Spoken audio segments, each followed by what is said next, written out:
Boss ഹൗസിലെ ഇന്നത്തെ വിശേഷങ്ങളിലേക്ക് എല്ലാവർക്കും സ്വാഗതം. മോർണിംഗ് ടാസ്ക് തന്നെ ഒരു വലിയ അടിയോടെയാണ് തുടങ്ങുന്നത്. സംഭവം എന്താണെന്ന് വെച്ചാൽ എല്ലാവരോടും ബിഗ് ബോസ് ഈ വീട്ടിൽ നിന്ന് ജുവനൈൽ ഹോമിലാക്കാൻ താല്പര്യപ്പെടുന്ന ആ വ്യക്തിയെയും അതുപോലെ തന്നെ അതിനുള്ള കാരണവും പറയുന്നുണ്ട്. അപ്പം ഒട്ടുമിക്ക ആൾക്കാരും ഇതുപോലെ കുറ്റം പറയുന്നത് ജാസ്മിനെ തന്നെയാണ്. വേറൊന്നും കൊണ്ടല്ല, വീക്കെൻഡ് എപ്പിസോഡിൽ ലാലേട്ടൻ കാണിച്ച ആ ഒരു വീഡിയോ തന്നെയാണ് കാരണം. അതായത് നമ്മുടെ ജാസ്മിൻ ആണെങ്കിൽ ചായയിൽ തുമ്മിയിട്ടില്ലേ, അത് തന്നെ സംഭവം. അപ്പോൾ ജാസ്മിന് വൃത്തിയില്ല എന്നൊക്കെ പറഞ്ഞിട്ട് ഒരുപാട് പേര് ജുവനൈൽ ഹോമിലാക്കണമെന്ന് പറഞ്ഞിട്ട് ജാസ്മിൻ്റെ പേരിങ്ങനെ പരാമർശിക്കുന്നുണ്ട്. പിന്നീട് ഇതുപോലെ ഏറ്റവും കൂടുതൽ കേട്ടൊരു പേരെന്ന് പറയുന്നത് ജിൻഡോയുടെ ആയിരുന്നു. ജിൻഡോയുടെ പറയാൻ ഒരുപാട് കാരണങ്ങളുണ്ടായിരുന്നു.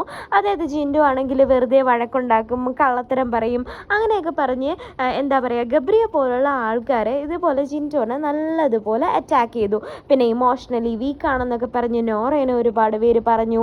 ജാൻമണിയുടെ പ്രകടനത്തെക്കുറിച്ച് ആൾക്കാർ വിലയിരുത്തി. അങ്ങനെ സംഭവങ്ങൾ നീണ്ടുകൊണ്ടേയിരുന്നു.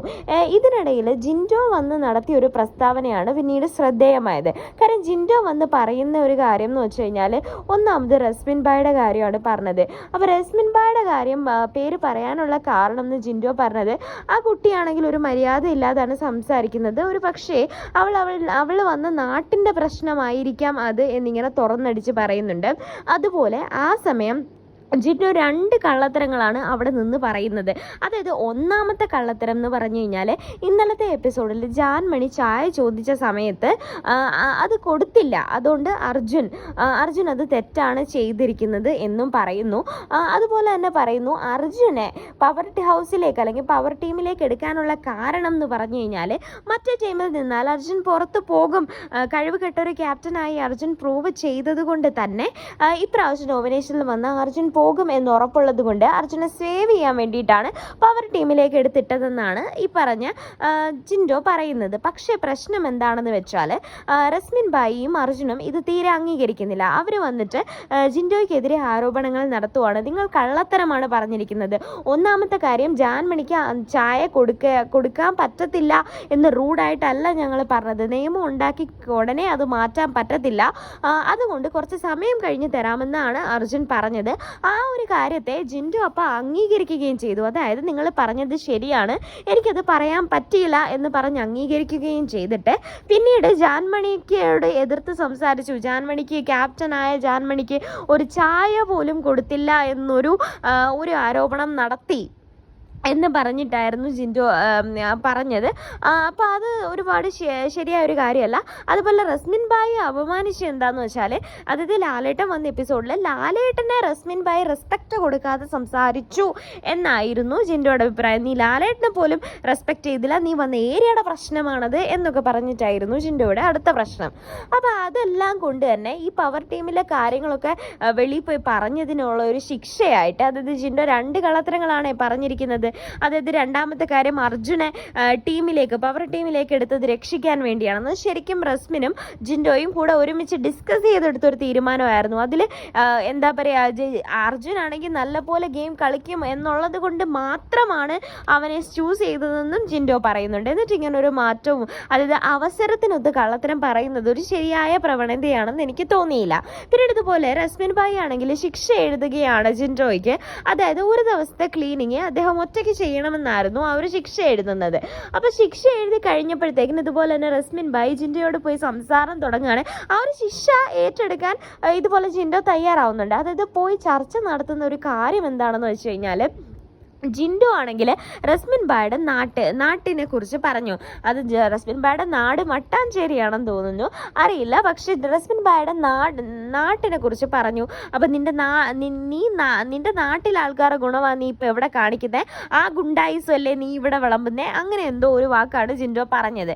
അത് പക്ഷേ റസ്മിൻ ബായിക്ക് തീരെ അംഗീകരിക്കാൻ പറ്റില്ല. കാര്യം റസ്മിൻ ബായി ആണെങ്കിൽ ഒരുപാട് ഷൗട്ട് ചെയ്യുന്നുണ്ട്, എൻ്റെ നാട്ടിൽ എനിക്ക് എങ്ങനെ പറയാൻ അധികാരമുണ്ട്, നിങ്ങളാണെങ്കിൽ നിങ്ങളുടെ ബോഡി ബിൽഡിംഗ് ക്ലീനിങ്ങിനെ കുറിച്ച് പറഞ്ഞ സമയത്ത് നിങ്ങൾ ഒരുപാട് പ്രശ്നങ്ങൾ ഇവിടെ ഉണ്ടാക്കിയല്ലോ, അതുപോലെ തന്നെയല്ലേ എൻ്റെ നാട് എന്നൊക്കെ പറഞ്ഞിട്ട് ജിൻഡോയെ നല്ലതുപോലെ തെറി പറയുന്നുണ്ട്. അപ്പോൾ എല്ലാവരുടെ കയറി ഇതുപോലെ ജിൻഡോ ആക്റ്റാക്ക് ചെയ്യുന്നുണ്ട്, നിങ്ങൾ അങ്ങനെ പറഞ്ഞത് ശരിയായില്ല എന്നൊക്കെ പറഞ്ഞ് ഒരുപാട് പ്രശ്നം ഉണ്ടാക്കുന്നത്. അപ്പോൾ റസ്മിൻ ഭായി ആണെങ്കിൽ കാലിയാണെങ്കിൽ അങ്ങ് കയറി അങ്ങ് ഭയങ്കരമായിട്ട് ഹൈപ്പാവുന്നുണ്ട്. അങ്ങനെ പുള്ളിക്കാരി ബാത്റൂമിൽ പോയി ബക്കറ്റൊക്കെ അടിച്ച് പൊട്ടിച്ചിട്ട് എന്നിട്ടും ആ ഒരു കലി അടങ്ങാണ്ട് പുള്ളിക്കാരി ഭയങ്കര വാശിയിൽ വന്ന് ആ വേസ്റ്റ് ബിന്നിനകത്തുനിന്ന് വേസ്റ്റുകൾ എടുത്ത് ആ ഫ്ലോറിലോട്ട് അങ്ങ് വലിച്ചെറിഞ്ഞിട്ട് ഓൾറെഡി ജിൻഡോയ്ക്ക് ശിക്ഷ കൊടുത്തിട്ടുണ്ടായിരുന്നല്ലോ ഫ്ലോർ ക്ലീനിങ് ചെയ്യണം എന്നുള്ളത്. അപ്പോൾ ഇതിപ്പോൾ ക്ലീൻ ചെയ്യണോ എന്നും പറഞ്ഞിട്ട് ജിൻഡോനെ ചൂണ്ടിക്കാണിച്ചിട്ട് അത് ക്ലീൻ ചെയ്യാൻ പറയാണ്. അപ്പോൾ ഈ ഒരു സാഹചര്യത്തിൽ ജിൻഡോയ്ക്ക് അത് ചെയ്യാതെ മറ്റു മാർഗ്ഗങ്ങളില്ല. അപ്പോൾ ഞാൻ ചെയ്തോളാം. എന്നിട്ട് അതിനിടയ്ക്ക് ബിഗ് ബോസിനോട് പറയുകയും ചെയ്യുന്നുണ്ട്, നീ ഇവർ ചെയ്യുന്നത് കണ്ടോ, ചീഞ്ഞ മുട്ടയെല്ലാം കൊണ്ടൊന്ന് ഫ്ലോറിലിട്ടിട്ട് അത് വൃത്തിയാക്കണമെന്ന് പറഞ്ഞു, ഇവർ ചെയ്യുന്നത് ശരിയാണോ ബിഗ് ബോസ് എന്നൊക്കെ ചോദിച്ച് പറയുന്നെങ്കിലും പാവം പുള്ളിക്കാരൻ അതൊക്കെ അങ്ങ് ചെയ്യുന്നുണ്ട്.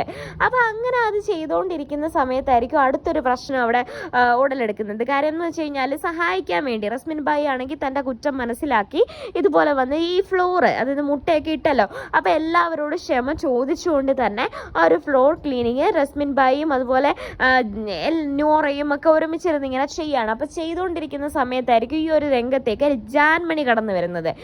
ജാൻമണി കടന്നു വന്നിട്ട് നോറേനെ എന്താ ആക്ഷേപിക്കും.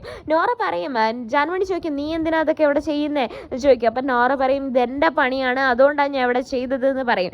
അപ്പോൾ ജാൻമണി പറയും, അതെങ്ങനെ നിനക്ക് പറയാൻ പറ്റും, നീ ഓരോ ഇമോഷണൽ ഡ്രാമ കളിച്ച് ഇരിക്കുന്നവളല്ലേ, നീ തേർഡ് ക്ലാസ് ഡ്രാമയല്ലേ കളിക്കുന്നത് എന്നിങ്ങനെ നോറയോട് ചോദിക്കും. അപ്പം നോറ അതിനെ വേറൊരു മീനിങ്ങിലാണ് എടുക്കുന്നത്. അതായത് നോറേനെ തേർഡ് ക്ലാസ് എന്ന് വിളിച്ചു. അത് ഭയങ്കര ഒരു ആക്ഷേപമായിട്ടാണ് നോറ കണക്കാക്കുന്നത്. അങ്ങനെ നോറ പോയിട്ട് ജാൻമണിയെ പൊതിരെ ചീത്തയും അതും ഇതും ഒക്കെ പറയാണ്, നിങ്ങൾ എന്ത് അധികാരമുണ്ട് എന്നെ അങ്ങനെ വിളിക്കാൻ, നിങ്ങൾക്ക് അങ്ങനെ ഇംഗ്ലീഷിൽ അവർ അങ്ങോട്ടും ഇങ്ങോട്ടും നല്ലത് പറയുന്നുണ്ട്. അതിനുശേഷം ദേഷ്യപ്പെട്ട് ജാൻമണിയുടെ പവർ റൂമിൽ പോയിരുന്നു ക്യാപ്റ്റൻ കട്ടിലൊക്കെ ഇരുന്ന് കാല് ഇങ്ങനെ മേളിലൊക്കെ കയറ്റി വെച്ചിട്ട് ഇതുപോലെ കാലിൻ്റെ അടിയിലേക്ക് വാ എൻ്റെ അങ്ങനെയൊക്കെ ഒരു രീതിയിലുള്ള ആക്ഷൻസ് ഒക്കെ കാണിച്ചു. പക്ഷെ അതൊന്നും ശരിയായിട്ട് എനിക്ക് തോന്നിയില്ല. ശരിക്കും തേർഡ് ക്ലാസ് എന്ന് വിളിച്ചിട്ടില്ല ഡയറക്റ്റായിട്ട്, പക്ഷേ സ്റ്റിൽ ഇൻഡയറക്റ്റായിട്ട് അത് തന്നെയാണ് ഉദ്ദേശിച്ചത്. അതൊരുപാട് മോശമായിട്ട് എനിക്ക് തോന്നി.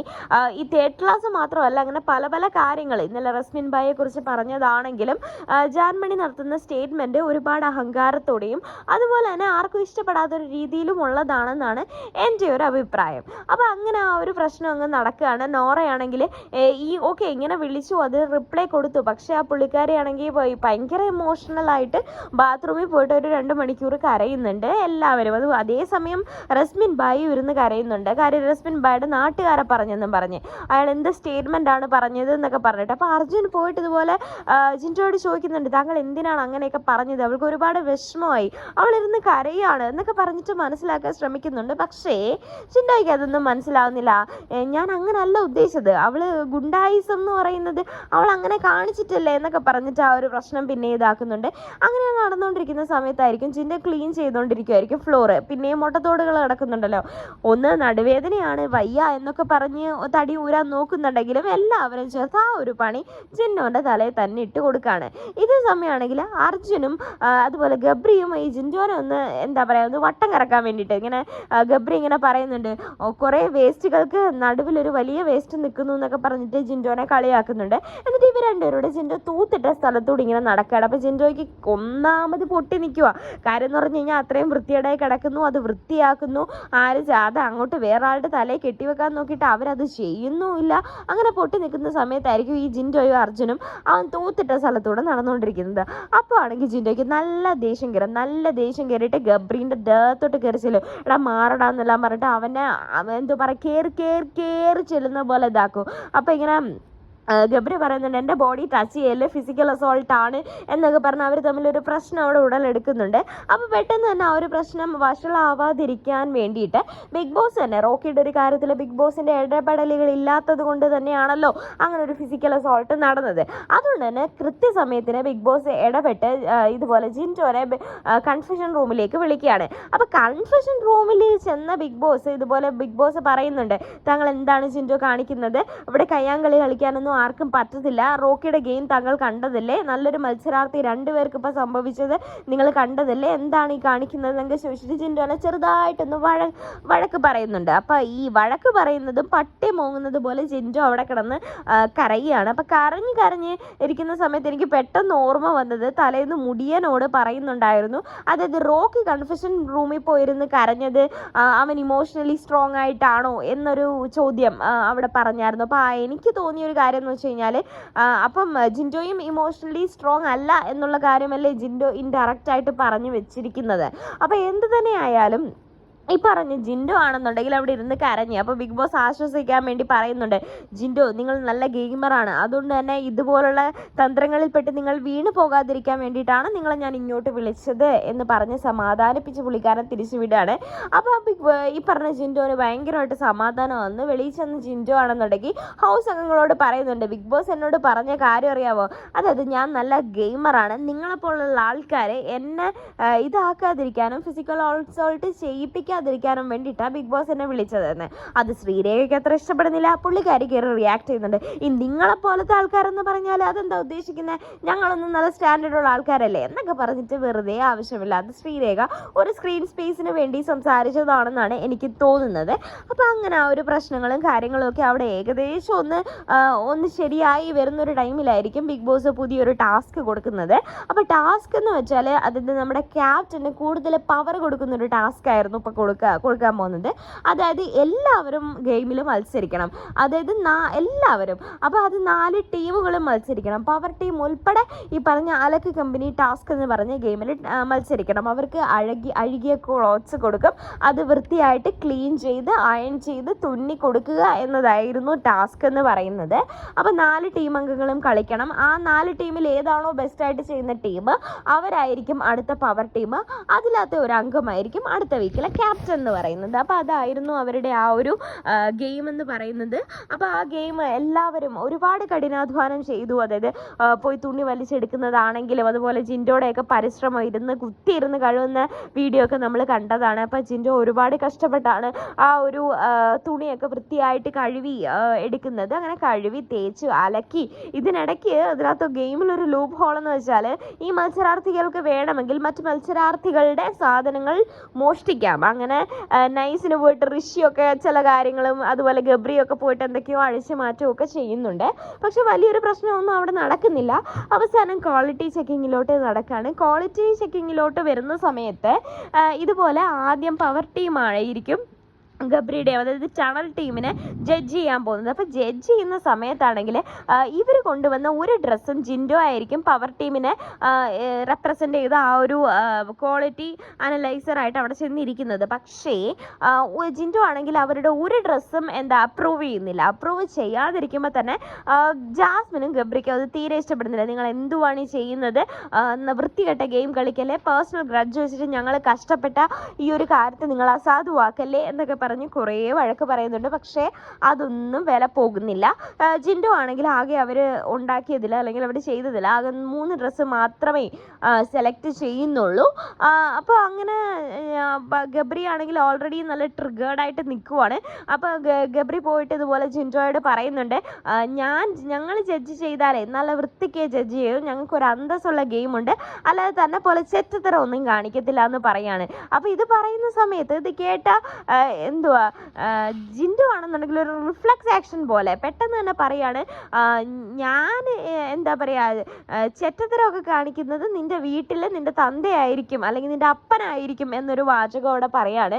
അപ്പം ഗബ്രിക്ക് തീരെ ഇഷ്ടപ്പെടുന്നില്ല. ഗബ്രിക്ക് അച്ഛനെ വിളിച്ചത് ഒട്ടും ഇഷ്ടപ്പെടുന്നില്ല. ഗബ്രിയാണെങ്കിൽ കയറി റിയാക്ട് ചെയ്യുന്നുണ്ട്. നിങ്ങൾ ആരാണ് എൻ്റെ വീട്ടുകാരെ പറയാൻ, എൻ്റെ അച്ഛന് പറയുന്നു അതാണോ ഇതാണോ എന്നൊക്കെ പറഞ്ഞിട്ട് ഇങ്ങനെ ഭയങ്കരമായിട്ട് ഫിസിക്കൽ അസോൾട്ട് ചെയ്യാൻ പോകുന്നത് പോലെ തന്നെ അടിക്കാനും ഇടിക്കാനും ഒക്കെ ചെല്ലുന്നതാണ്.